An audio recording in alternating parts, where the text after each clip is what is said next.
guys continued to work. I mean, we were thinking 2 weeks ago you were 0-4, you didn't have victory, but you didn't skip steps, you kept working, and now you're playing some of your best basketball.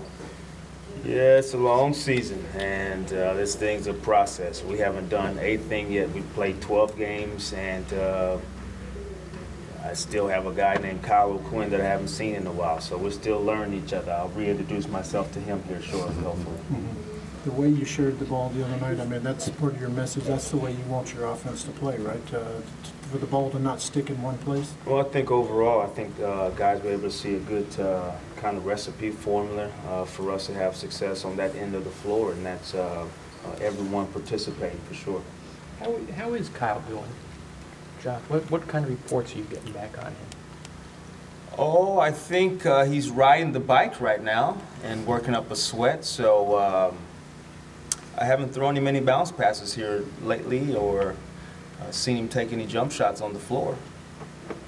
Clippers aren't off to a great start, but obviously a very talented basketball team. What do you see with that unit, obviously their starting lineup especially? Well, it's a very talented group. You know, again, it's early in the year, and you know, so record-wise, I think it doesn't matter. You look at what they can do on the floor with Chris Paul and Blake Griffin in pick and roll, and the ability to shoot the basketball with Halls and JJ. So they present a lot of problems, and defensively they're tough at the rim with DeAndre Jordan. How will you attack that pick and roll situation? He's one of the best in the league at that, and then also keeping them off the glass, protecting the paint. It's tough because he demands so much attention, and Chris and his ability to orchestrate with the basketball. So he puts you in a lot of decision-making opportunities throughout the course of the night, and that's going to be our challenge of being disciplined in our approach, giving them different looks throughout the course of the night. But sometimes you have to live with giving up some things, some results. How pleased are you with the dynamic of your offense, the way Nick is playing on the block, and then you have shooters who are shooting it confidently, where you can go inside and out and keep the ball moving?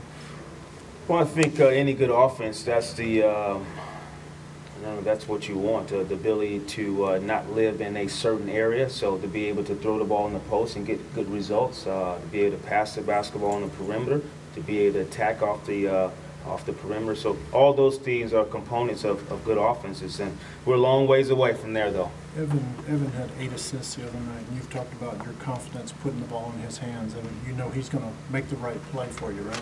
He's going to try to, and so and sometimes that results in a turnover, sometimes that results in a good play, but I think overall every guy that has the basketball, their intent and their motives are correct. What do you ask of Victor Oladipo, and what was different for him in that Detroit win as opposed to maybe his first 2 games? To not play in Washington, D.C. And so I think overall he watched the film. He saw that how he could help his team more in different ways, and which is progress for him. What is this, his 3rd, 4th game back, somewhere around there? So he hasn't played in a long time. So he's far from what the finished product we'll see from him as well. Jacque, you mentioned it's a learning process with him every day. I mean, is that part of the learning process of going back home and realizing you can't get caught up in the emotion of playing in front of friends and family? Doesn't happen if you, it happens if you're a 2nd-year guy. I've seen it happen to 10-year guys. You go home and you're around your friends and your family, and you got 400 tickets, and your mom cooked you a good meal the night before. You want to play well in front of her, so it's all part of the process. Jacque, yeah, Glenn Davis, we've asked you these questions about JJ in the past, maybe even Ito. I don't know my timeline, so you had Glenn for a year and a half. What did he bring you guys? Glenn brought us a presence, a toughness on the floor. This is a guy that would take a charge, and he did that for us in a 4th quarter game to win a game. Very competitive. And so I thought he brought a presence to our locker room on a nightly basis where you knew going in that he was going to compete. Good job. Cool. Thank you. Thank you. Thank you. You got it.